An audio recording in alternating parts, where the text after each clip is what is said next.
He was out here saying, hey, we've organized the first presidential campaign in the history of politics, and that is fantastic because I've been saying for a long time, you got to if you're gonna talk the talk, you got to walk the walk. And immediately when I found out the Biden campaign had organized, a friend of mine said, hey, did you know that Senator Ed Markey, his campaign has organized, and here to share some thoughts on that campaign and, well, the conditions under which those workers are going to work. I've asked Jamie Cobb to come talk with us. She's the regional organizing director up there for the Teamsters Union. Jamie, thanks for taking time for us. Yeah, thank you so much for having me this evening to talk about this important campaign and this important development in campaigning for So, Massachusetts. we've seen a couple of these campaigns. We saw it during the primary. A number of campaigns. I think Swalwell was one of them that came out early. It seems like this is the movement for the Democratic Party, and I think it's a good thing. I think it's a good thing in that they've been talking the talk for a long time. It's now Mhm. time to walk the walk. Yeah, it definitely is. And like I worked for Cory Booker for a little while, and his big thing was campaigning how you want to govern. And I feel like this is a big part of it. Is we are walking the walk, and now we're talking the talk. We're getting together and we're unionizing, and it's really exciting to see the movement just growing across the country. Yeah, I'm sure those workers who worked for Mike Bloomberg and had those contracts that they thought were guaranteed wish they had someone to fight for them because this is one of those moments where you make agreements, you think you have contracts with these employers, and what you end up with is a lot of times people getting the short end of the stick. Yeah, yeah, and I've had some friends that are on that were on that campaign, and they talk about wishing they unionized, and said they didn't feel like they had to because of the contract, and now they're realizing that they definitely should have. Yeah, I mean it's just one of those things. But what do you say, Jamie, to the person? And I've gotten this argument back because there was the whole thing with the Young Turks guy that was going on for a while. What do you say to the person who's saying, well, this is going to tie the hands of the candidate, and that the Republicans are just going to be able to run over them? I don't think so. Right? It makes campaigning more sustainable because we are so used to working these just endless days and endless hours that sometimes we don't feel like we necessarily have the power to just say, hey, like, look, we need a break. And when you have that union behind you and that union backing you, you realize you now have a voice in how the management is how you're being managed. Right. You see, because I'm hoping there'll be a point where even Republican candidates have to have unionized workers. Because look, I mean, I've worked on campaigns, and you're right. Some of them they're just brutal. You're working sometimes 18, 20 hours a day, which I'm sorry, I'm a true believer, but not that true. There are days Yeah, I got to get some sleep. There are days I want to see the kids. There are days yeah, where I want to see my wife. That's family first, and then work. yeah. That old adage. You go back to the nights of labor: 8 hours for work, 8 hours for rest, 8 hours for what we will. I think you got to live that. Yeah, you do. And I do hope to see the day where it's normalized that campaigns are just unionizing and it's not big headline news. Because we deserve it. Like, we deserve to be represented and to have that voice and to have that power. I also just hope to see the day where everybody across the country is working union jobs, because I'm originally from South Carolina, where it's a right to work state. And there have been so many jobs before getting into politics that if we just unionized, our conditions would have been so much better. So I hope that there's a day where, like sort of like actors, where they start acting and they're in a union. I hope it gets to be like that for campaigns too. No, I hope so as well because there should be a floor under people's feet, and as we talked with Jesse Case yesterday about the Biden campaign, what kind of things are people on the Markey campaign? What kind of floor is under their feet? Are we talking maximum hours, minimum wages? What were you able to accomplish? Yeah, so we were able to accomplish quite a few things. I think the things that we were most proud of were a cap on our hours, as well as now we have 100% of our healthcare for dependents covered.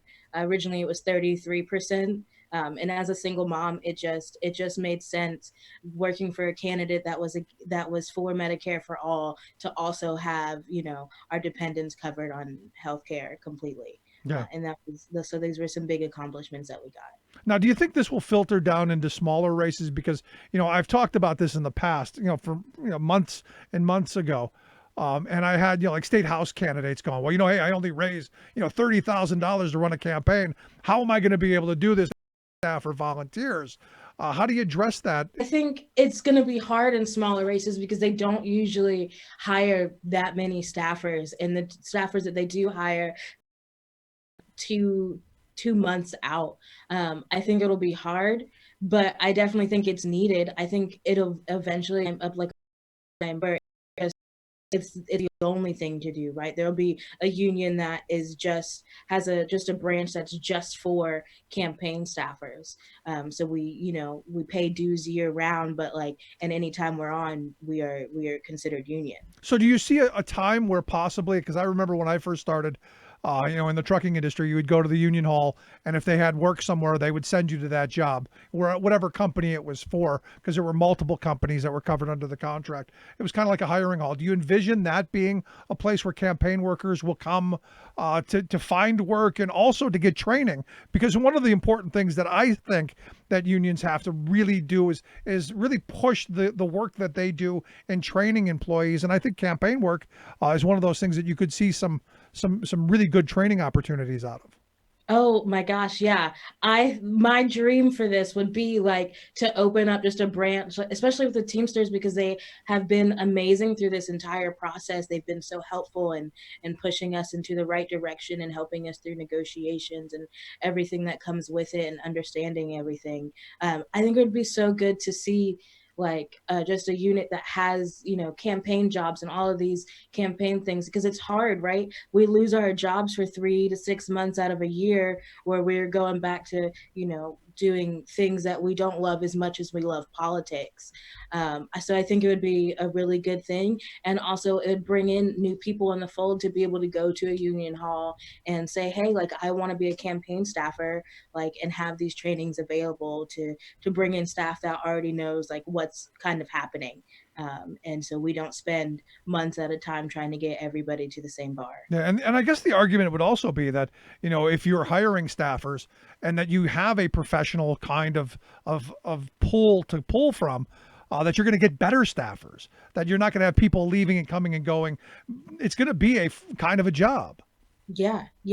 And it would be better for candidates, and especially candidates that, are having a hard time, finding people to be good messengers and things like that. There'd be a better pool, and likely a more diverse pool, not in just background, not in just colors, but also backgrounds and age and things like that, things that we don't always see on campaigns. So last question I've got for you. Where would someone go if they wanted more information? Let's say you're working on a campaign, a Senate campaign somewhere.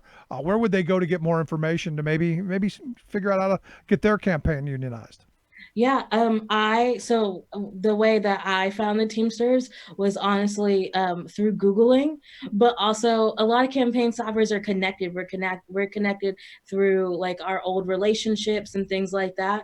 Just asking someone, who did you unionize with, or even researching the campaigns that have already unionized, like Biden, who unionized with the Teamsters, and just making that call. Good stuff. Jamie, I appreciate the time. Keep up the great work, and I wish you the best. Thank you. Have a great night. Thank you so much for having me. You too. Thank you so much, Jamie Cobb. Like she said, check out the Teamsters Union. I'm right there with her. Let's take a quick break. Right back. Stick around. You're listening to The Rick Smith Show. We're working people. Come to talk. Remember, at United we bargain. Divided we beg. Rick Smith.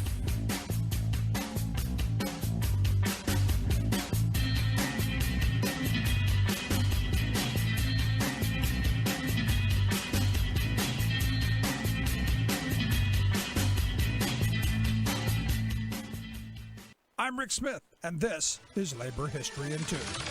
On this day in labor history, the year was 1937. That was the year that 400 black women who worked as tobacco stemmers walked off the job at I.N. Vaughn and Company in Richmond, Virginia. The tobacco industry in the South was highly segregated. The stemmers had to separate the tobacco leaves from the stem by hand. The job paid little, with working conditions that were extremely hot, cramped, and demanded long hours. Most of the stemmers were black women. The women found an ally in a new Richmond organization, the Southern Negro Youth Congress. The group was made up of young people who were part of the National Negro Congress, a national organization formed in 1935 to fight discrimination. According to historian Eric Gelman, the National Negro Congress held the belief that justice came from economic power. They emphasized union organizing of black workers. In Richmond, the young organizers of the SNYC began to make contacts with the tobacco stemmers. Out of that effort, the Tobacco Stemmers Laborers and Industrial Union was forged. Two organizers, Christopher Columbus Alston and James Jackson, helped to lead the work with the stemmers. For many reasons, this unionization effort was indeed remarkable. For one, in the Jim Crow South, it was not expected that black women would organize to form a union.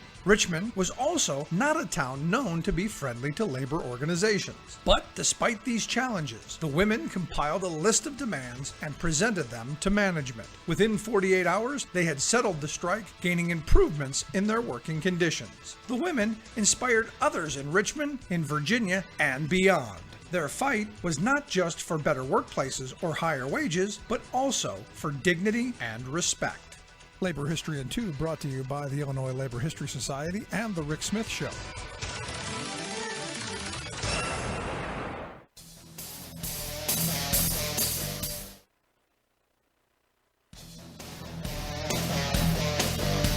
Welcome back to the Rick Smith Show. Now, here is Rick Smith. So Twitter was going crazy today. I'll tell you, Twitter was all crazy today as the New York subway was completely shut down from 1 a.m. to 5 a.m. in the morning for the first time in 115 years. And why'd they do that? Obviously, thorough cleaning, sanitizing, but the Twitters were just all crazy that, they never clean it. Well, they do clean it. This is the first time they've stopped it and sanitized it. And the thing is, it's going to continue into the near future as the city deals with this. So the city that never sleeps, they're going to have to make other arrangements between 1 and 5 a.m. Because the sad thing is, this should have been done 2 months ago. This should have been one of the very first things when we were saying, hey, this is spreading like wildfire. This should have been done months ago. It shouldn't have taken a huge number of transit workers to get infected and 119 to lose their life. It's just insane to me. But before we reopen anything, and this is where I've been from the beginning, before we reopen any of the economy, finally, like the transit authority has done, we need to make sure that we take care of the essential frontline workers who are out there right now every day doing a job without the protective gear that they need and without the proper protections that we should be demanding for them. And here to share his thoughts on where we are, I've asked Jerome Westpoint to come talk with us. Jerome is a sanitation worker in Georgia. He works for Republic Services. He's a member of Teamsters Local 728 down there in Atlanta. Jerome, thanks for taking time for us. Yes. So, walk me through what your experience is. I'm looking at these transit workers in New York City and in transit authorities across the country, and they have been screaming for protective gear. The numbers of transit workers being infected through the roof. And like I said, just in New York alone, 119 have died. Your job, same kind of thing. You deal with the public. You've got to be out there every day. We need you out there every day. What are you experiencing? Well, the company, they have provided us with some type of sanitizers for our hands and stuff, but they gave us these masks, okay, which they're not really worth anything.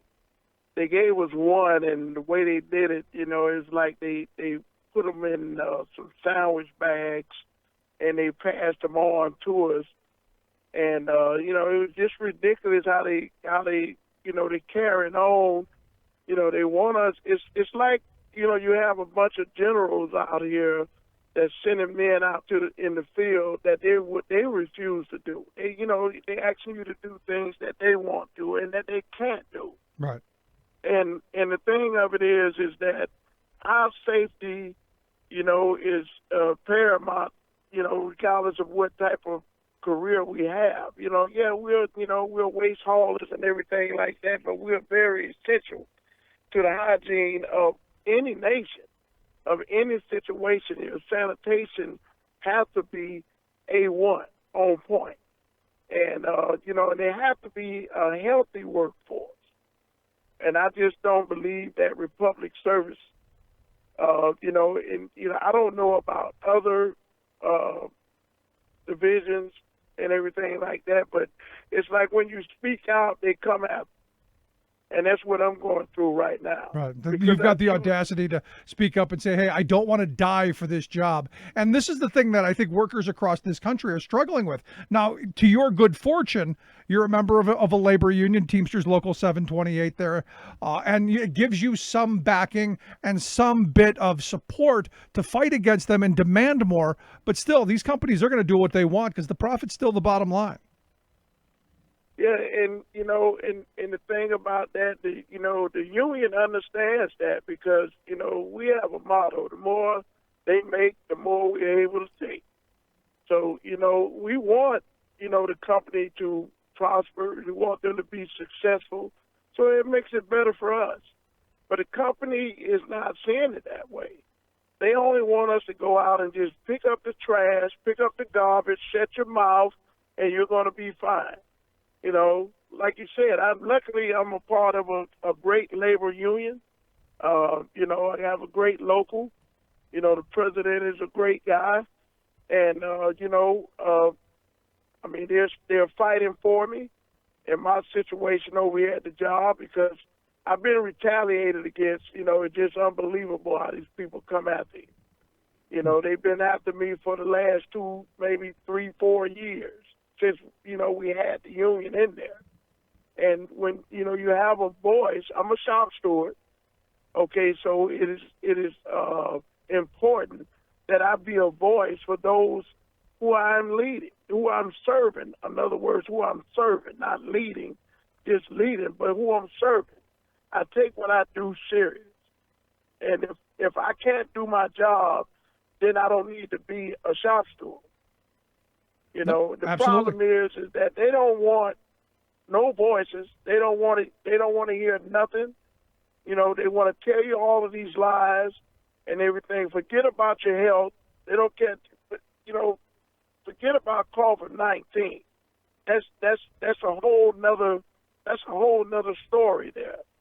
But prior to COVID-19, we have been facing these types of dangers every day. It's the 5th most dangerous job in the United States. No, you're absolutely right. It's one of those things that, above and beyond the coronavirus and COVID-19, you guys deal with all kinds of waste, and you have no idea what you're coming up against.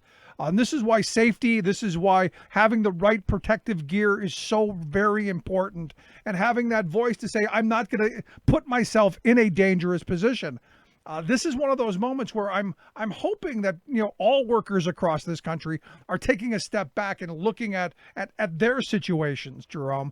This is one of those things like you and I, we both understand that being a Teamster member, we have the ability when something's wrong to speak up. And I'm hoping that this is that moment when people start looking around and going, I want that ability. I want the ability to say, no, I'm not going to put myself in harm's way. No, I'm not willing to die for this job. That's very true. There's an old saying that says leaders are born. They're not made. And the same thing about individuals who want the very best for themselves and their families. They have to want that. And like you said, right now is that moment. And, these opportunities like this right here to be able to stand up as a collective group, as one voice, speaking against all the job and the injustices that's going on in this country. It's ridiculous. Yeah. And, you know, you have all of these politicians here that's, you know, they're business owners. And so, you know, they're using every tool that they have in the drawer to come against people like myself, you and myself. So we have to stand strong. And, you know, we have to do our jobs, but we have to stand strong. Yeah, You know, and you not see just something out of place, you got to speak about it. You can't just sit there and just, when you see something and don't say anything about it. You have to be able to, you know, use your voice that you have. Thank God that I'm a part of the local 720 Union. That, you know, I can voice my opinion, even if, I mean, like I said, thank God for the union. But before the union was in there, I've always been a person that I've been always opinionated about things. You know, it always, you know, sometimes it got me in trouble, but, you know, I think that's good trouble. Yeah, that's good trouble. If you're keeping people safe, if you're saving people's lives, I think you're right. That is good trouble. So going back to the mask situation, they give you one mask. Is that what I'm hearing from? Because one of the complaints that I've heard from nurses, from the complaints I've heard from a lot of people is they're really stingy with the protective gear, and they end up having to wipe hand sanitizer on the inside of it. They're ending up reusing stuff multiple times, where you got to question even the effectiveness down the road. Are you seeing the same things? Same thing. They gave us one mask. It's supposed to be a washable mask. I don't, I mean, it's just ridiculous, as far as, I mean, before this, right, COVID-19, they gave us safety videos. I mean, they really they drill you with the safety videos, but when you stand up on the safety training, it's a problem. It's a problem. Yep. We all know that those videos are just them covering their behind. Oh, yes, that's all what they're doing. They CYA, that's all that is. Oh, we gave them safety videos and everything like that, but they retaliate against you when you start speaking out about safety issues out on your route. I've been through that. I've been going through this for a long time with these people. Yeah, we all have. Believe me, the company is a great company. As most companies are great companies, to have your career going and stuff like that. But it's the personnel that they have managing these facilities that makes it all bad.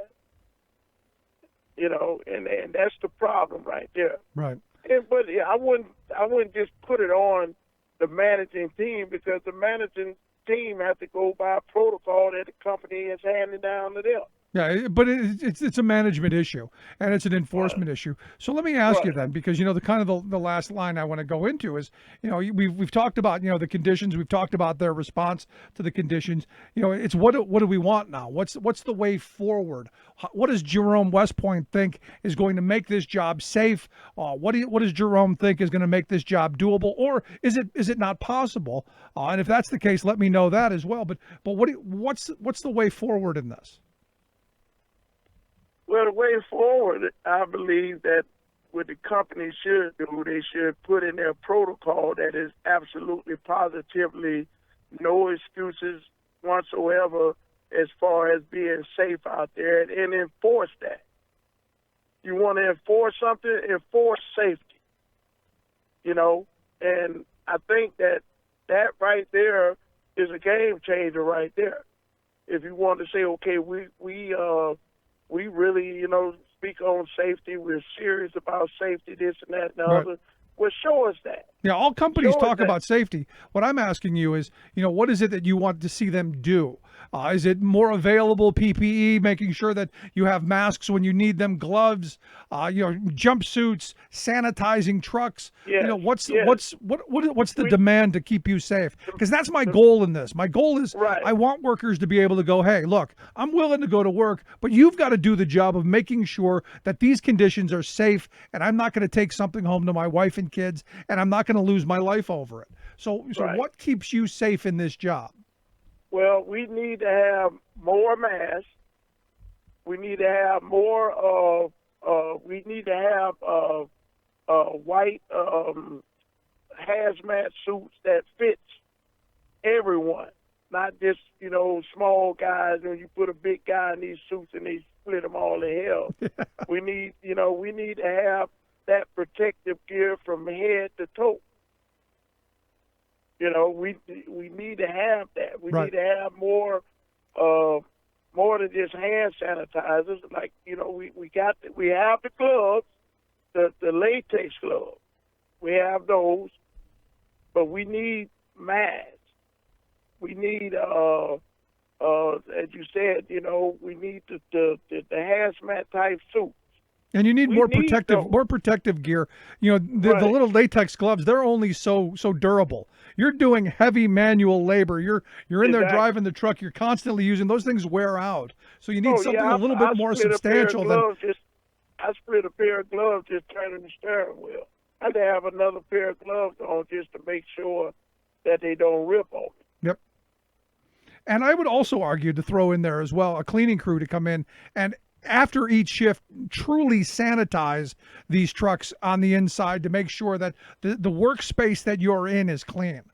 Even if it's, just because, you don't want to breathe something in. It's not a matter of even touching it. It's a matter of having, a clean environment for you guys to work in. And another thing is that, we need to stop this truck swapping.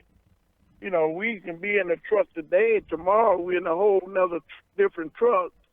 And, we don't know, what's the story on the past, the guy that was in there the day before. Now, I know I clean my windows, my dashboard, clean up inside of the cab, so make sure everything is clean and sanitized. Now, they say they spray or sanitize a mist in that truck, in these trucks every night.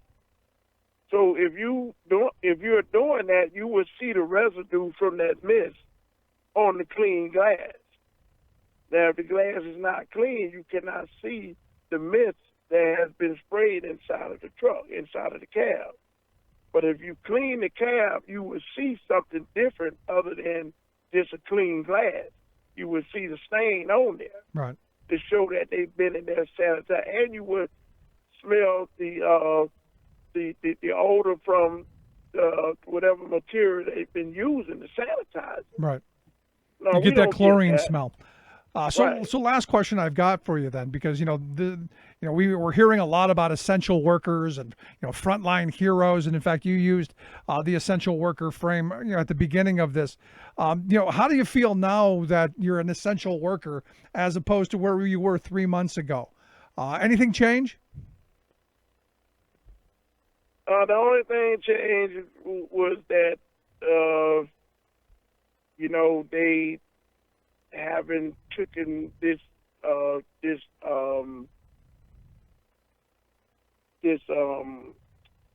not a disease, but this virus.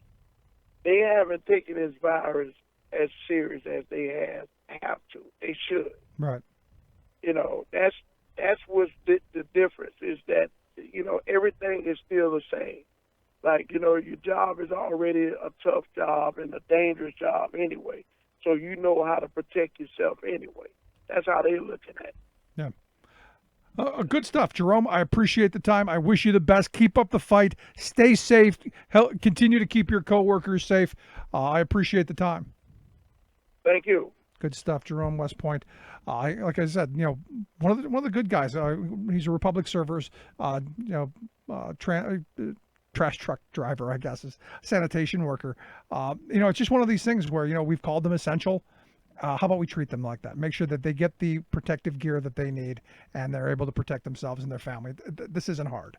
It really isn't that hard. I'd love to hear your thoughts. You can email me, rick@thericksmithshow.com. Tell me, how's it at your workplace? Quick break. Right back.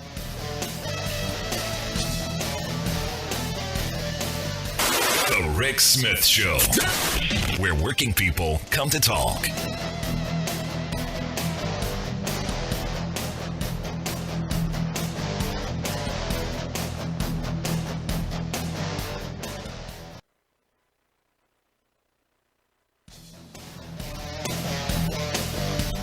crisis. COVID-19 is a god-awful crisis, but late one night deep inside the White House, a dim bulb flickered in our present president's head. "Eureka!" Trump exclaimed. "Here's our chance to kill the U.S. Post Office." Of all things a president might focus on during a devastating pandemic, hijacking your and my public mail service, bankrupting it, and then privatizing its profitable functions has become a top priority for this brooding madman. Bizarrely, Trump has ranted that the post office should charge higher prices for us customers to ship packages, and he bemoans the fact that postal workers are unionized and earn middle-class wages. So, in February, with our economy collapsing under the weight of COVID-19, Trump struck. Like nearly every business, the Postal Service had suffered a crushing loss of customers and needs emergency funding to keep America's mail moving. Congress quickly proposed a bipartisan $13 billion postal lifeline, but our personally piqued president said no, threatening to kill the whole national rescue package if it included a pandemic grant to save the post office. The U.S. Mail Service, however, is enormously popular, so Trump can't just blatantly choke off its survival funds. Instead, he's taking the agency hostage, offering to provide a $10 billion loan from the Treasury Department, contingent on the public entity agreeing to his draconian demands that it raise postal prices, gut postal unions, and cut postal services. This is Jim Hightower saying Trump's provisos are postal poison pills, for they would undermine popular support and clear the political path for profiteering corporations to seize, privatize, and plunder this public treasure.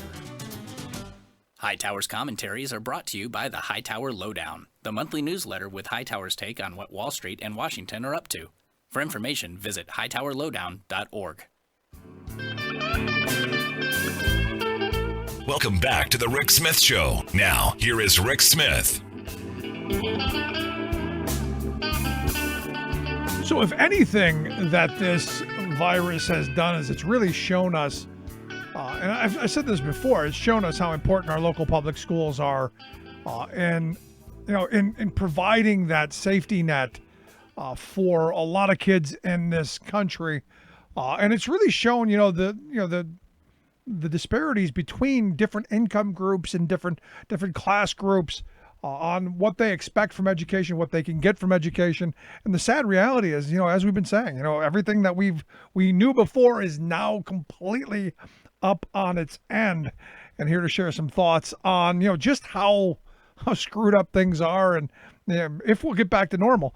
I've asked Cheryl Gibbs Binkley to come talk with us. She's an education blogger, does some fantastic work. Her most recent piece, The Extreme Polarities Exposed by COVID-19. Cheryl, thanks for taking time for us. Thanks, Rick. Nice to be here. So, as you write in your piece, simultaneously the economic system we had all come to rely on as the condition for daily life and the standards and measurements related to free market capitalism began a free fall which all the king's horses and all the king's men could not prevent to stop or stop. We're in free fall, aren't we? We are. I just was reading this morning a question about why is the economy in free fall, but the stock market is not. It doesn't make sense, which is part of what's happening in so many areas of our society is that what we would have predicted to happen is not what's happening. That things are changing, but they're not changing in the predictable ways we would have expected, given less upheaval than COVID is causing. Right, and nowhere near is that more evident than in education. I mean, we've closed down the schools. Everyone went running. Where the kids have been locked in the house. We're now doing things online, and I think putting a lot of awareness into how not feasible the whole online thing is going to be. But we've really kind of thrown, a lot of the stuff, standardized tests and all that stuff, kind of out the window this year. They're impossible to do.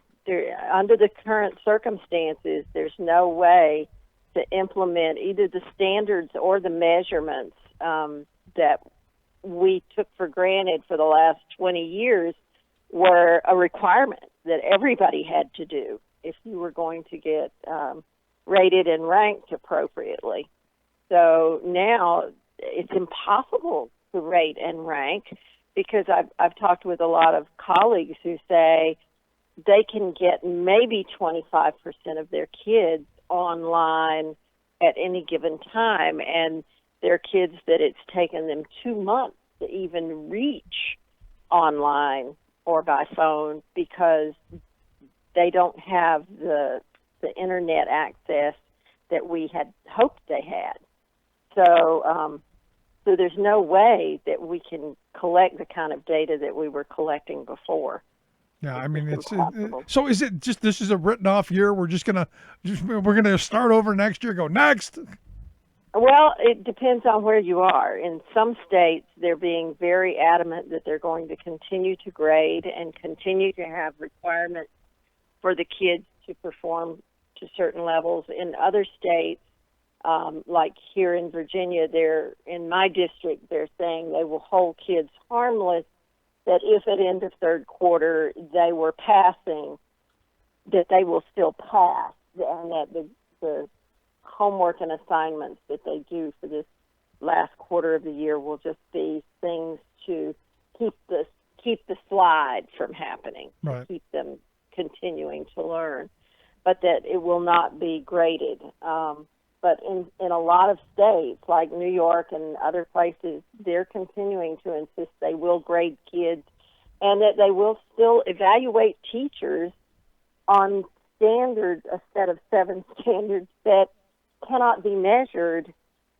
under the current circumstances. So this whole thing of what do you do with this massive teacher evaluation system that no longer works? Well, I would argue it never really did work. Well, it certainly hasn't since about 2012, when they started coming in with this sort of draconian new, we will measure you or else. I mean, I look at the most recent regime of evaluations as just a way to really to destroy the public education system and move towards these silver bullet ideas like charters and cyber charters. And I think what most of us are waking up to is that this online stuff, because I'll tell you, at the very beginning, there was part of me going, this could be that transition into the online world. And now what we're finding out is most people hate it. Yeah, and it's really almost amusing that the charter companies were pushing, the digital companies have been pushing so hard that they want, to sell all of this product to the school systems, and yet when we finally get to the point of using them, they're not ready for prime time. Virtually none of the systems that have been in place and even have been used for quite a few years, some of them, like Blackboard. Blackboard completely collapsed in Fairfax County, which is the 10th largest district in the country. And it was a major kerfluffle. The IT superintendent in charge of IT has resigned over it. So there's a lot, and Google, that was supposed to be the answer, is still not satisfying either parents or students or the district. So as much as they wanted the business, they didn't do the prep work to be ready for the business. Yeah. It's a very strange thing. No, but one of the things, because I'm a big proponent of, I think in the classroom you have that energy of, of working as a team, of collaboration, of being, part of the moment that I don't think you get through a screen. I know we love to push a lot of this stuff into new technology and all of that. I just don't see this as functional going forward. Technology works fine as a supplement, as an add-on. I've seen it done beautifully in that respect. For instance, I've seen elementary students as video pals with people with classes of their same age group in Europe, where the kids would be both pen pals and video pals. there's all sorts of cool things you can do as adjunct Right.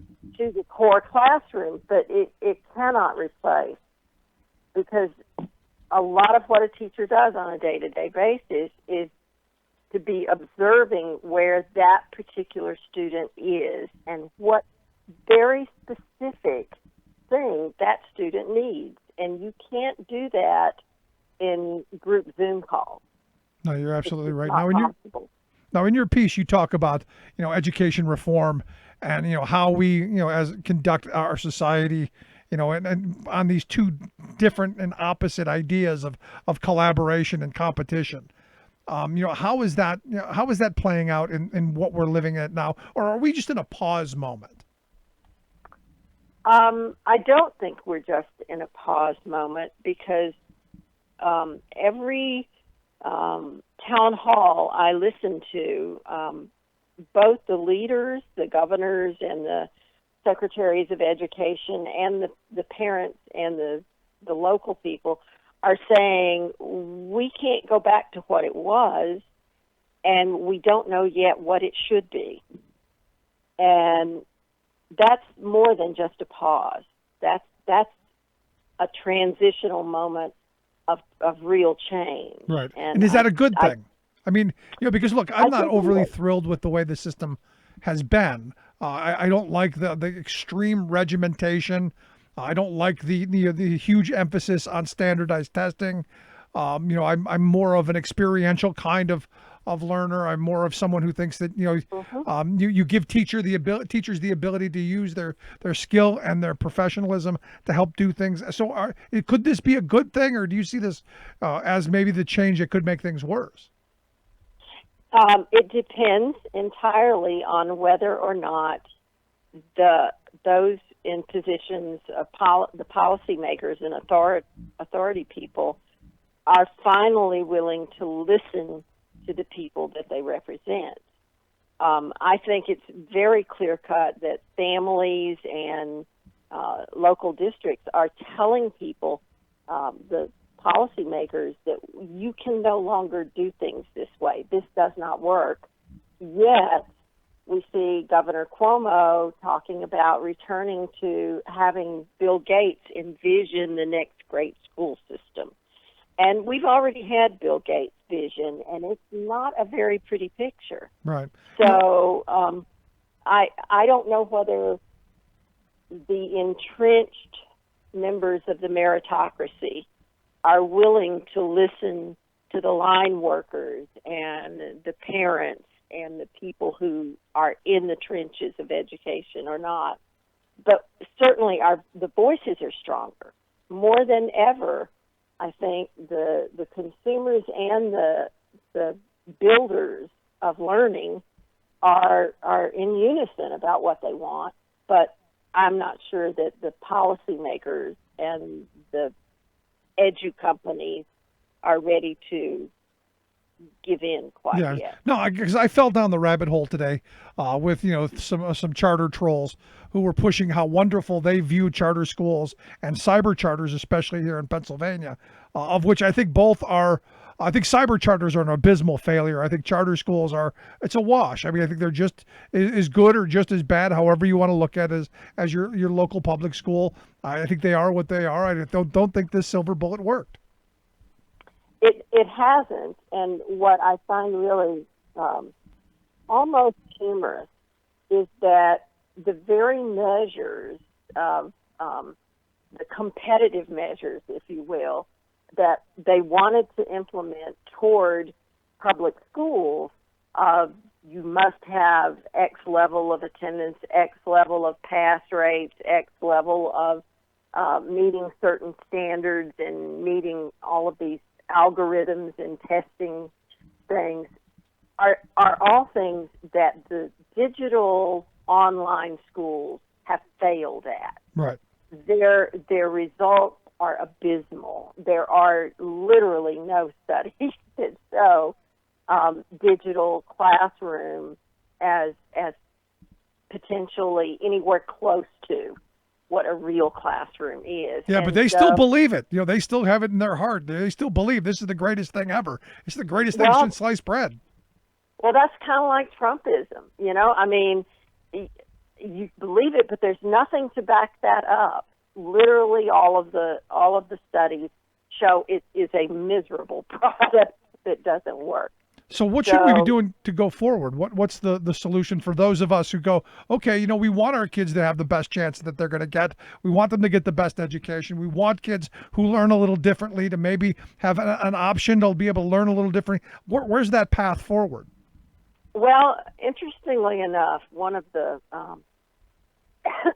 one of the things that they were talking about today is cutting class sizes in half, fewer children in a classroom, and using that smaller class size to have kids attend either every other day or in some other kind of pattern. What that would mean is that with only 15 students in a class instead of 30, you would have a lot more teacher attention. You would have all the things that we have wished and wanted. I'm sorry.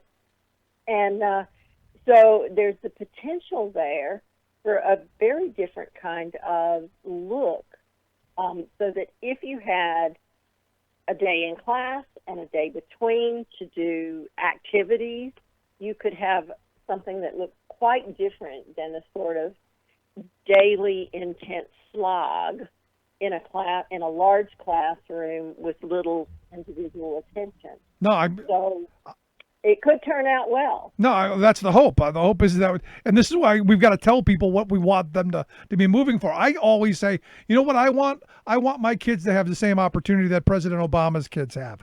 I want my kids to have the same opportunity that you know, our elite, you know, Bill Gates and all those kids had. Because you know what those kids didn't get? They didn't get crammed 30, 40, 50 into a classroom, and they didn't get grilled and drilled into learning towards a standardized test. They got none of that. Yet, ironically, the elite private schools do not do that much better on their own on the measures that our regular kids have to endure. The myth of the magnificent private school is a myth. They have nice buildings, they have a nice endowment, but they're not necessarily higher performing teachers, and they may have smaller class sizes, yet those class sizes don't always provide the same kinds of innovative things that you would hope. So I think a lot of the people, and we're seeing this right now, our government and our country is being run right now by those same graduates of elite private schools. How are they doing? That's an excellent point. That is an excellent point. How are they doing? You know, that grabbed me there. That's good. That's an excellent point. But the piece, I hope folks will take a look at it over at thirdmillenniumteacher.blogspot.com. Out of kilter, the extreme polarities exposed by COVID-19. We'll get it out on social media and so folks can take a look at it. But Cheryl, I appreciate the time and the thoughts, and of course the most obvious point right there at the end. Thank you so much. Thanks a lot, Rick. Good stuff. Let's take a quick break. Right back. Stick around. You're listening to the Rick Smith Show. We're working people. Come to talk.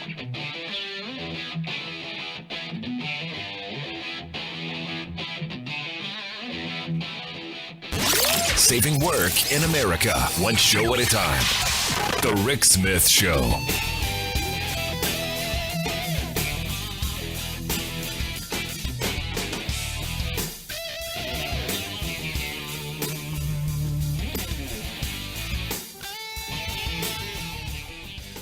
I'm Rick Smith, and this is Labor History in 2.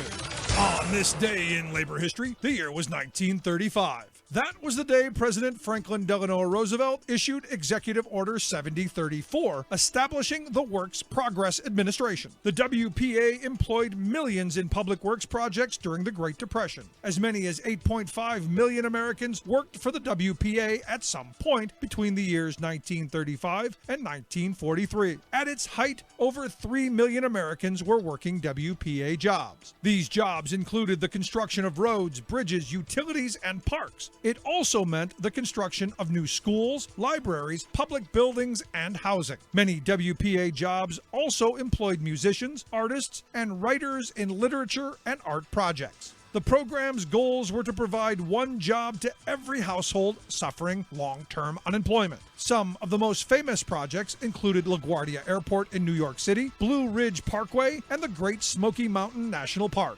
Artists like Jacob Lawrence and Mark Rothko were employed at the Federal Arts Project. Historian Eric Loomis notes that the Federal Writers Project began the field of oral histories with extensive interviews of surviving ex-slaves. The WPA also bolstered federal funding for school lunches. The program was initially criticized for underemployment of African Americans who suffered disproportionately during the Depression. But many black leaders later hailed the WPA as providing job opportunities to blacks and keeping race discrimination to a minimum, at least in the North. The right attacked the program as a hotbed for communists and a scheme to build Democratic Party patronage. By 1940, WPA projects shifted towards war preparation and defense-related projects. When the country reached full employment in 1942, the WPA ceased to exist by July of 1943.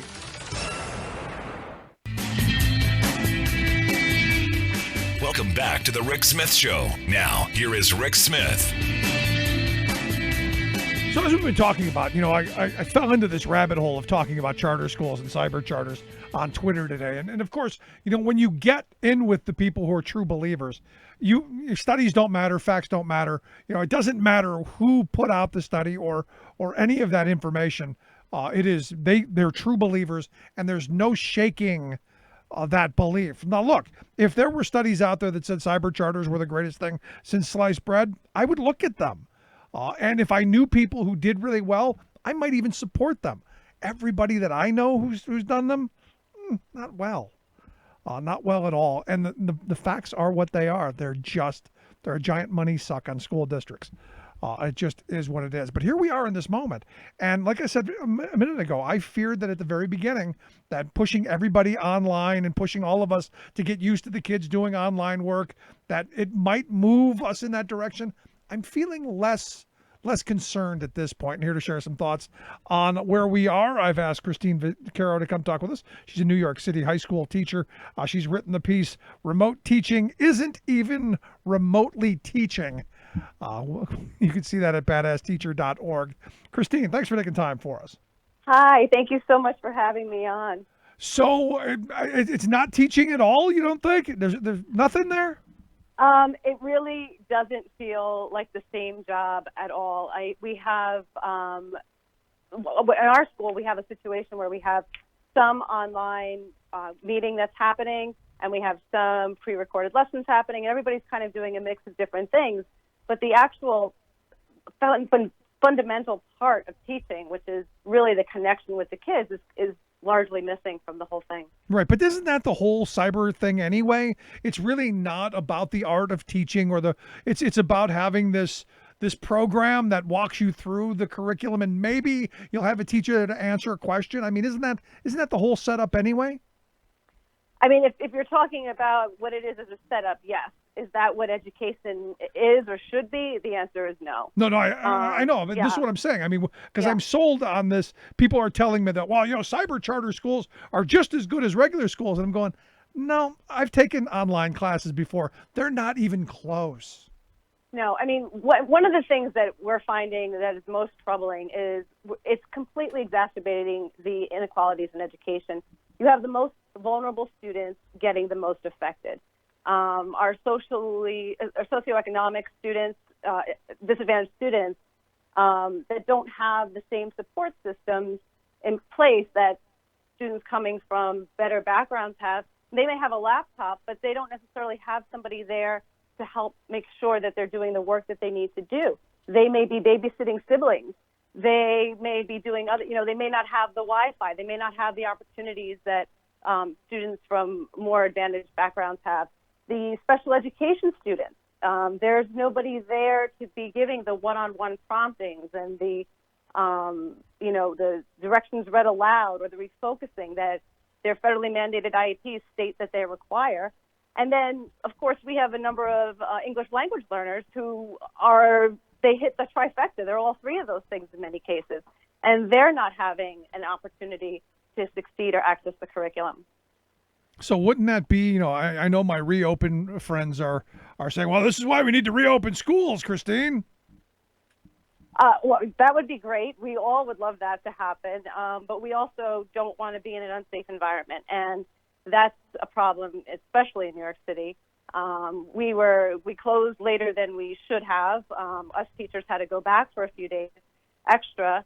It's not a safe place to return to right now. And the fact that we're sort of already pivoting towards how are we going to reimagine the schools in New York, as Governor Cuomo was talking about, into more technologically leaning schools, and not focusing on how are we going to get back to a safer environment that's going to help the students learn in a brick and mortar setting with the teachers is particularly troubling. Yeah, it's interesting to me, though. Teachers have never been more popular than they are right now because, you've got parents like my wife and I who are going, this is a lot of work. And I've known that for a while. Right. I've known it for a while that, this isn't a profession I wanted to do. And Sure. I can't imagine standing in front of a classroom of 30, 40, 50 kids when I struggle with just my 3. Well, I think that's part of the thing that was at the beginning of this anyway, kind of a silver lining, is that people were sort of getting a peek behind the curtain a little bit and seeing what is the actual job of a teacher.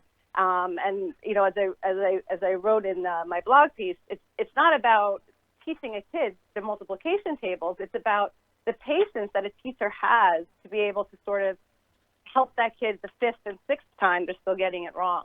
So that has definitely been kind of a thing. It's a little bit of a cruel irony that we're finally sort of getting this recognition at a time that now we're looking at, okay, how can we get rid of more teachers and get the online thing going further? Yeah, see, now that was my fear from the beginning, and maybe you'll disagree with me. My fear right from the start was this is going to be that cracking the door open to where now we're going to be moving in, kids into this stuff. But there's part of me that's looking around at my friends and people that I know who have kids who are not at all interested and want this at all. So for me, there's an opportunity to build off of that and say, no, we don't need to do more technological stuff. We need to do more teacher in front of the classroom, hands-on, face-to-face stuff. Absolutely. I could not agree with you more. I mean, I think the idea of reimagining is great. And I think we have a huge opportunity here, right? But the problem is that I think innovation often gets conflated with technology. And we have an opportunity here to innovate, but the innovation needs to come more from a social emotional perspective. I think we talk about putting social emotional learning into a curriculum, but it's a lot of lip service. And if we really want to be serious about innovating, that's where we have to start. We have to really start with how do we address the holistic needs of a child and access their true innate curiosity, creativity, and their desire to learn. Yeah, see, I talk for myself. I've always been an experiential learner. If I can get my hands dirty, if I can delve into it and actually do it, I learn it a lot better than sitting and listening to someone tell me about it. Mm-hmm. And this is where, the charter school idea at the very beginning, 20, 30 years ago, sounded like a great idea. We're going to try some different things. We're going to share best practices. But really what it's turned into is, we've created an education industry where a couple of big companies are making a huge amount of money, and that money's not going into the classrooms, especially into our most disadvantaged classrooms. And that to me is a huge problem. I couldn't agree with you more. I mean, the whole idea of remote learning, if by taking this moment and leveraging the whole online remote learning, it's a jackpot for the billionaires, the vulture capitalists, as they're called, politicians. You get rid of teacher salaries, right? We don't have to worry about the pesky pensions and the teacher salaries. You get unqualified people to just sort of be tech support, field the emails. Half of the job, by the way, of remote teaching is emailing students back and forth and parents and everything like that. You now have to sell curriculum. You now have to hire ed tech companies and tech consultants. And then, there's the bonus of real estate. Schools are often very valuable real estate. So there's so many different places where money can be made. And as you said, none of it's going where it belongs in the classroom, and especially not the disadvantaged classrooms. Yeah, I mean, for me early on, it was my view that the whole charter movement and the whole, destroy public education, really, what it is let's destroy public education, came about because a lot of parents were against mainstreaming. They were against busing. They were against, Right. a lot of these things that were going to make education a little more equal. So they wanted to make their own thing. And Yeah. now it's turned into, not just, doing away with mainstreaming and doing away with desegregation. It's now about huge amounts of profit. Some of these trolls I get who come at me, they've all got connections to these big companies where everybody seems on somebody's payroll. Right. Absolutely. And again, who is getting the run of the whole thing? And that's kids. Yep. And that's the sad thing. So let me ask you, last line of questioning I've got, because, my thought in this is there's a moment where parents are listening. There's a moment where voters are listening. There's a moment where I think we're open to some ideas. So, we're going to be offered this idea of, hey, we're going to move things online and we're going to streamline it. It's going to be better. What's the alternative offer? What should we be pushing? What's the point that you want folks to walk away with? I mean, I think the most important thing in all of this, because as you said, there's going to be people lining up with different ways to try to figure this out. The most important thing is ask teachers, ask parents, ask kids what works. What works? How can we make this better? With those voices not part of the conversation, you're not going to get anywhere. I think that ultimately what would be really important is to be considering, again, the social emotional piece in terms of how are we looking at the whole child? How are we dealing with the education of this child and not a commodity that is being used for some kind of a corporate benefit? So you don't think a billionaire who's our Secretary of Education, you don't think she's really got her thumb on the pulse of what my kids think of this crummy online stuff? Oh my gosh, please don't even get me started on her. No, no, no, I do not. Okay, I just wanted to get that because, you said you want the teachers, the parents, and the kids. I'll tell you, my kids hate it. And my youngest daughter was going, hey, when can I come back to school? Can I ask why? What is it about it that they hate so much, your children? It's the interaction. It's the socialization. It's the learning together. At least my youngest, she was the one who articulated it. Okay. She's a helper. So she's the one who likes she's the one who likes to show other kids how to do things. Yeah. So she's that one.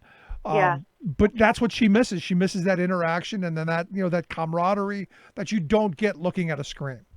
Absolutely. I poll my students a lot. I did it in real life too, but I do it now just to really, because I can't get a pulse on. I don't see their faces. I don't know exactly what's going on, and I ask them a lot about this experience. And so many of them, first of all, I would say 95% of them say that they wish they were back in school and they can't believe how much they miss it. And for many of them, the lack of the sort of not having that structure and routine has been really upending for them, especially during this moment of crisis. So, I mean, there's so many supports that are embedded within the school day that I think we're really starting to look at more in a more nuanced way. Yes, the teacher interaction. Yes, those sort of social identities like you're describing with your daughter. That's such an important and intrinsic part of the education process, and they're missing that as well. Yeah. I'm hoping things get somewhere back to some normal, but I'm hoping we move in a much better direction and have a new normal, a new better normal. Yes, I completely agree. But I appreciate the work that you've done. I hope folks will take a look at it. Remote Teaching Isn't Even Remotely Teaching, written by Christine Vaccaro. We'll get links out on how folks can take a look at that over at the BadassTeachers.org site. Christine, I appreciate the time. Thanks so much. Oh, it was an honor, Rick. Thank you so much. Good stuff as always. Let's take a quick break. Right back. Stick around. You're listening to The Rick Smith Show.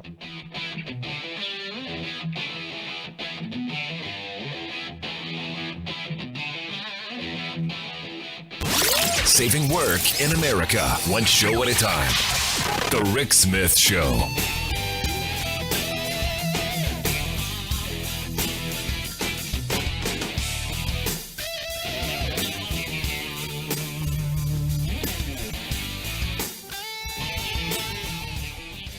I'm Rick Smith. And this is Labor History in 2.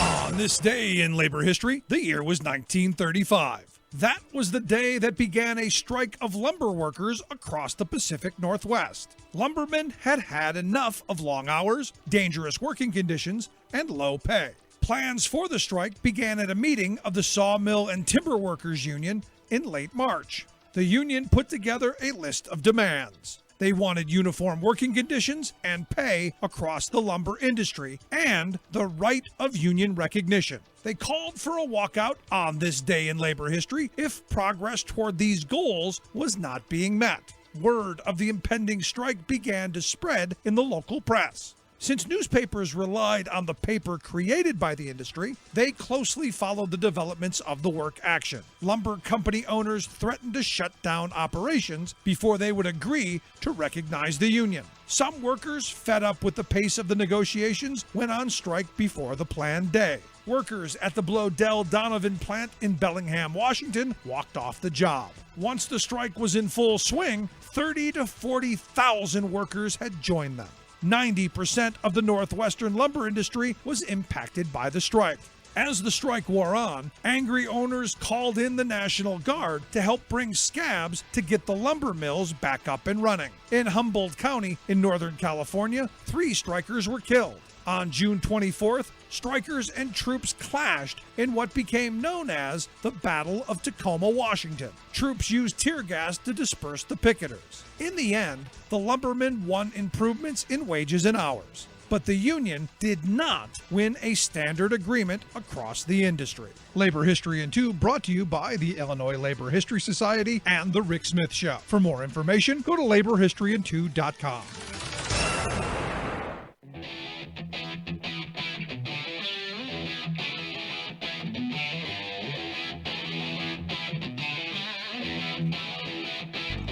Welcome back to the Rick Smith Show. Now, here is Rick Smith. So Ruth Bader Ginsburg released from Johns Hopkins Hospital today. I got to tell you, I'm tired of waking up every day and seeing Ruth Bader Ginsburg trending on Twitter because I always think the worst. And as I tweeted out today, if you need a reason to vote for Joe Biden, vote for me. Vote for him for me because I'm tired of seeing that. And I'm tired of going, no, I don't want her to go. It just is what it is. Anyway, let's find out what's going on around the world. In Washington, D.C., our good friend Bob Ney, Talk Media News. Bob, thanks for taking time for us. Well, thank you, Rick. I'm going to stop that one of these days. So what do you think? Ruth Bader Ginsburg out of the hospital? Yes, well, she had a procedure. Well, when it first happened, immediately I thought, uh-oh, when I heard she was in the hospital. And then, she had a procedure that was obviously, not life-threatening. But when you hear that, anybody at, that age, and of course, what's up for grabs with the seat, which is what people think about in D.C., then you say, you never know. Yeah, I'm worried about that. Anyway, the big news today, obviously, was Trump. I guess we're going away from. I guess ratings are down on the Corona thing, so we're kind of going to start moving away from the fight against this because it's getting kind of boring. I guess is that how I'm taking this? Well, now they're going to start to bob and weave on this one because first of all, he is pivoting away from the fight against the unvanquished pandemic, He wants to move on. Wartime leadership was the quote, in a national crisis no longer fits the political timetable. So, and that was, in an article that ran today. But there's coronavirus rising in some states, lowering in others. Each state's doing a different thing. Today, the Ohio legislature, Republican-controlled, went against the Republican governor to limit the health director's authority. And so it's just kind of a free-for-all all around the place. But the White House itself was talking about scaling down, maybe not canceling, but scaling down, the group that Pence is technically in charge of. And I think that's they don't dare cancel it. But Rick, I think they're saying, we're going to watch it, but it's not to the threat that it once was. Right, in that way, but this is the weird thing, to make Bob. normalcy. Yeah, but here's the thing. I mean, didn't FEMA just come out with a report saying that they expect, the numbers to really blow up here to, 200,000 people being infected a day, 3,000 people dying every day? I mean, aren't we, once as they reopen, and we're seeing this in Georgia that they reopened, and now you're seeing kind of an explosion going on. Part of me goes, they're just going to try and lay this off on the governors. Well, yes, and each state, again, of course, will be different. Our state's starting a great big, argument about certain ways to proceed.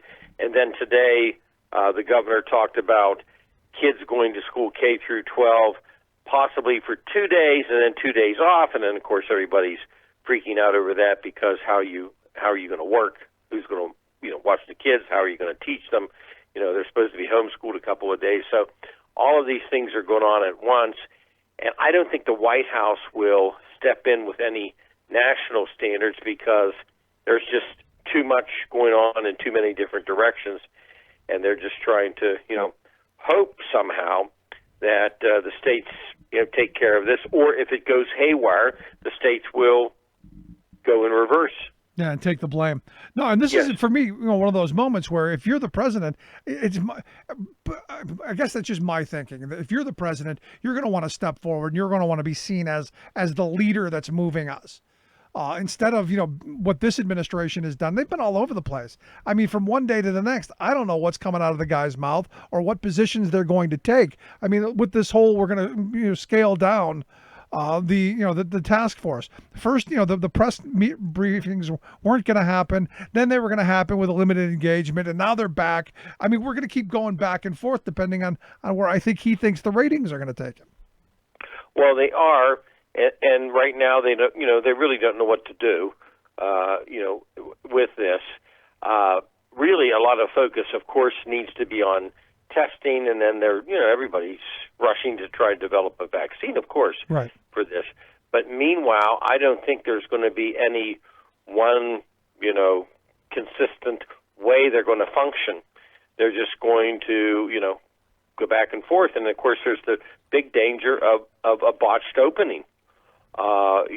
This could be historic proportions that triggers a huge debate about whether shutdowns can be maintained. Can you not maintain them? But it's clear today that the White House is showing signs of moving towards opening in exactly the same, politically polarizing manner that, according to the article today, that it used in the early months when he was in denial. Yeah, and that's really some a of it's problem. Going to be against the governors. No, it's really a problem, especially when you've got the press secretary today, this Kayleigh McEnany, I guess her name is. Basically saying, we're going to be moving on from that testing thing. We've already tested more people than anybody in the world, and if it's nonsensical. I think was the word that she used, saying that we need to test everybody, because she said, well, we'll just have to test them again, only to find out that they're constantly testing people at the White House. Well, yes, that's one thing, they're doing it all the time. In fact, I think the Senate was short tests when they wanted to have them because, the White House was using so many of them, in that area with the executive and the congressional branch. And, but, when it comes to the testing, too, the White House should be on the other side of this versus what the press secretary said, because, frankly, with the more you test, there's obviously good reasons that helps with information and where you go from there, but also greater numbers of tests also may show actually lower amounts of people in the mortality rate. Right. But they're not going in that direction. No, so I'm with you on that. That's actually what would happen. That's what would happen. No, I'm with you on that. I'm with you on the, you test as many people as you can, so that you could say, well, you see, it's only, a quarter of what they claimed it was going to be. And then you get it in people's mind. That's okay. You'll live through it. And then you could make that, hey, you go out there and be a warrior argument a little bit better. Mm-hmm. And they may very well do that. But somebody's got to start coming up with some plans about, higher education, K through 12. What do you do? The factories, how do you function, but you have safety, retooling of the way we function with the factories and the meat plants, etc. So it's not boiling down to that though. It's just sort of like, okay, we're going to be normal. I guess maybe hoping for a Hail Mary of a vaccine. Or what I keep hearing people say, especially my Trump supporter listeners, it's just going to go away. It's going to be like SARS. It'll just disappear one day and it'll be gone, because they've heard Trump say it, and this seems to be what they're kind of grasping for, and that we're just going to go back to the way things were. And I got to tell you, I don't see us just, at least I hope not. I don't see us flipping the switch and going back to where we were before this happened.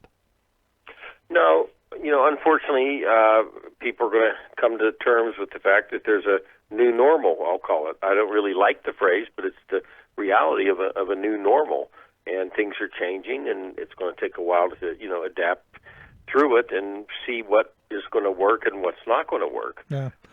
But nobody has, like with the education, I was just thinking today, okay, this is May, and within 120 days, the kids are supposed to go back to school. If they're not going to go back to school, it needs to be talked about right now, not in August. You sure? You sure you don't want to wait till September 1st? Right. I mean, because I was thinking today, this should be an immediate on the table. There should be certain things on the table. There should be the scientific end of it, the testing, trying to obviously work towards some type of vaccine, but the testing, and so we know what we're dealing with. But then there's the social, educational part of it, and the workforce part of it, and that's got to be dealt with. No, I mean I don't see it. I just don't see it happening. Nobody's, within the Fed or right. No, states, they're trying. And I say this is a failure of leadership of this administration right from the start. Right. And the thing is, even the thing that Trump cares about, corporate America, they're in chaos. I mean, the number of bankruptcies and the number of places that are closing and laying people off. I mean, I understand at this point you have to, but I fear a lot of these places don't come back. Well, I think a lot of them aren't going to come back. I just noticed in the area where I live today, and it shocked me. I mean, I was going down the street and I saw a place that has been around 70 years. And as I went down the street today, it says for sale. I mean, and it's incomprehensible, that it would do that. It's a local restaurant, yeah, and it's been here forever. And you look at that, and you're like, wow. And then some of the factories here, are having problems, and so you look at it and you say, okay, there's a serious thing going on. The budget deficit, Ohio hit, I think, $700 million today with the budget. And this is another one. Pennsylvania is going to be in the same boat because they're similar states. This is where the feds again have to step up and step in, and yet all we're hearing from Trump is, well, in order for that to happen, I want my payroll tax cuts, which we know is going to hurt Social Security. Right. Exactly.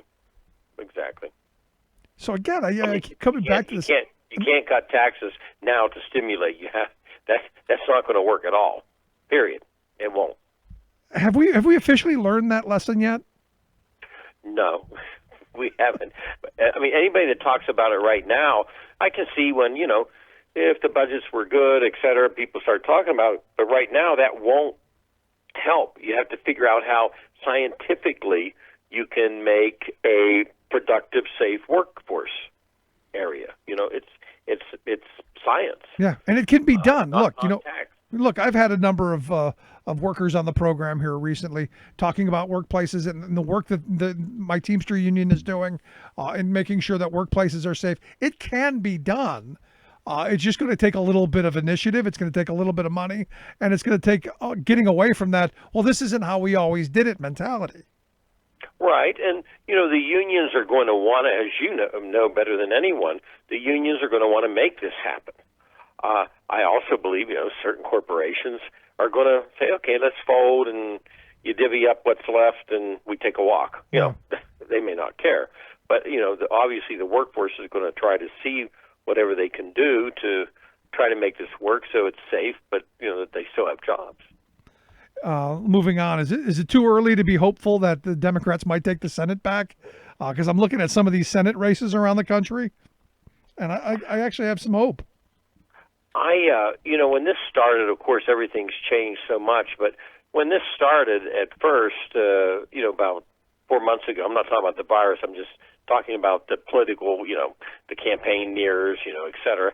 And there wasn't a lot of hope, although the GOP had 22 seats. But obviously, right now, the new polling is showing warning signs, for the Republican-held Senate. And these are a slew of polls. And I don't care where you look at. I mean, you don't want to look at, Fox News polls, but if you look at the whole series of, Clear Politics and everything else that's out there that we all, follow, the momentum shows it's veering away from Republican incumbents.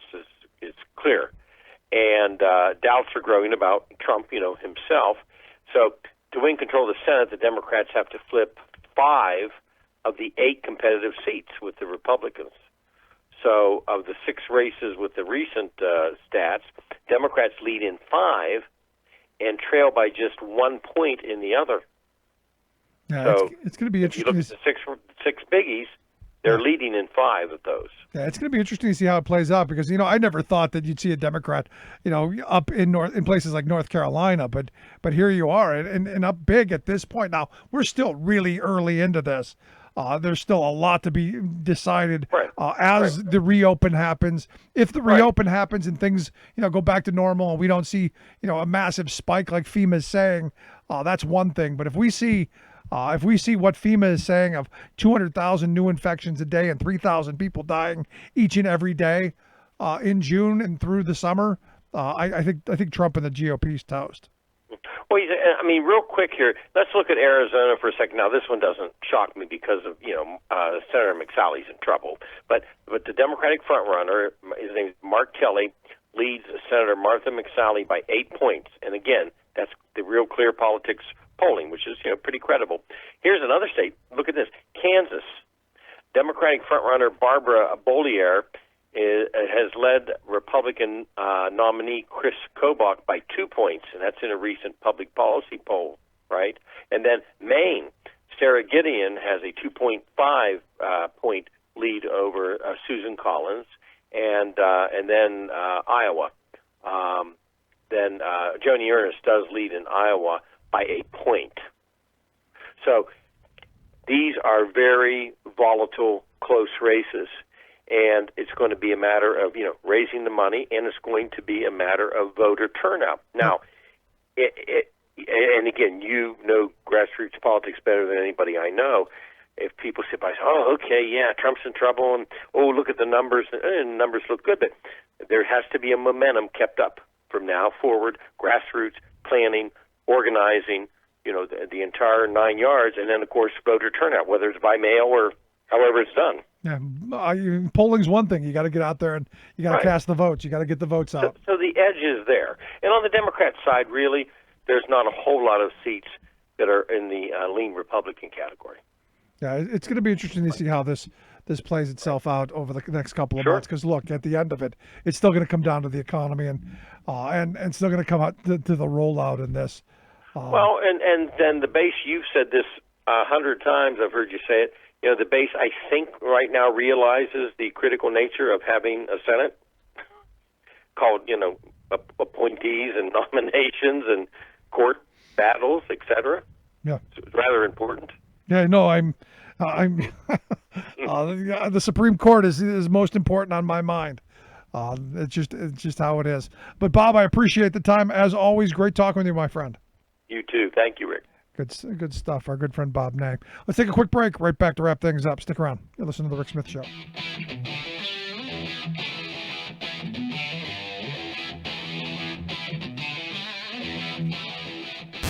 Saving work in America, one show at a time.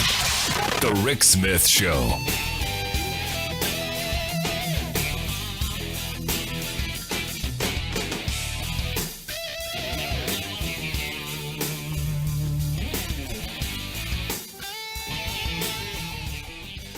I'm Rick Smith, and this is Labor History in 2. On this day in labor history, the year was 1935. That was the day that began a strike of lumber workers across the Pacific Northwest. Lumbermen had had enough of long hours, dangerous working conditions, and low pay. Plans for the strike began at a meeting of the Sawmill and Timber Workers Union in late March. The union put together a list of demands. They wanted uniform working conditions and pay across the lumber industry, and the right of union recognition. They called for a walkout on this day in labor history if progress toward these goals was not being met. Word of the impending strike began to spread in the local press. Since newspapers relied on the paper created by the industry, they closely followed the developments of the work action. Lumber company owners threatened to shut down operations before they would agree to recognize the union. Some workers, fed up with the pace of the negotiations, went on strike before the planned day. Workers at the Blodell Donovan plant in Bellingham, Washington, walked off the job. Once the strike was in full swing, 30 to 40,000 workers had joined them. 90% of the Northwestern lumber industry was impacted by the strike. As the strike wore on, angry owners called in the National Guard to help bring scabs to get the lumber mills back up and running. In Humboldt County in Northern California, 3 strikers were killed. On June 24th, strikers and troops clashed in what became known as the Battle of Tacoma, Washington. Troops used tear gas to disperse the picketers. In the end, the lumbermen won improvements in wages and hours, but the union did not win a standard agreement across the industry. Labor History in 2 brought to you by the Illinois Labor History Society and The Rick Smith Show. For more information, go to laborhistoryin2.com.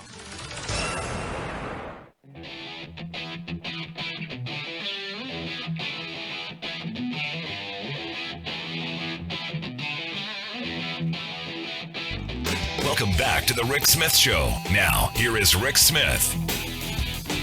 So this is bad news to wrap up on, and something really we should be really paying attention to and really fighting against.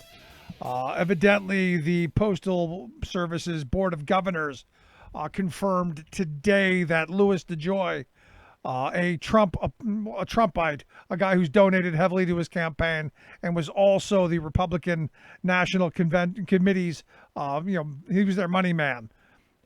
He is going to be the new Postmaster General. That is going to be a major problem. This is, again, the goal for Trump and the Republicans is to really privatize. It's about ripping it off. It's about, breaking it up, selling it off. It's about privatization. We already know it. And here you've got this guy, DeJoy, who is, he's an operative. This is the first Postmaster General that hasn't come up through the ranks, according to reports. This is a guy I don't think has ever delivered a piece of mail. This is a patronage appointment. That's what this is. But he's a guy who's given more than $2 million to Trump and to the Republican cause. So that buys you kind of a job. He's also contributed $210,000 to the Trump Victory Fund, giving more than $650,000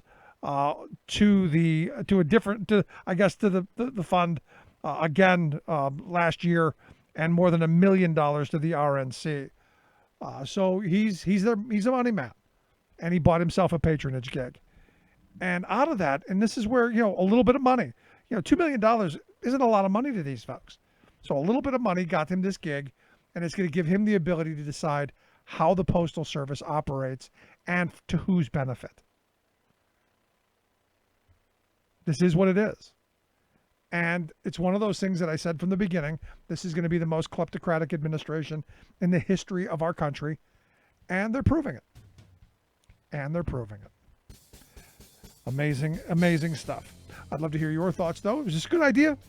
I personally think it's horrible, but I'd love to hear yours. You can email me, rick@thericksmithshow.com. If you missed any of today's program, thericksmithshow.com. That's where you go to get the podcast, the Rick Smith Show app on the smartphone.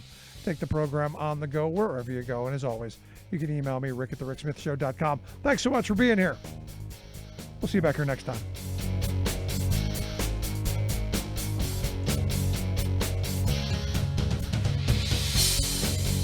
You've been listening to The Rick Smith Show. Email Rick at rick@thericksmithshow.com. Until next time, this has been The Rick Smith Show, where working people come to talk.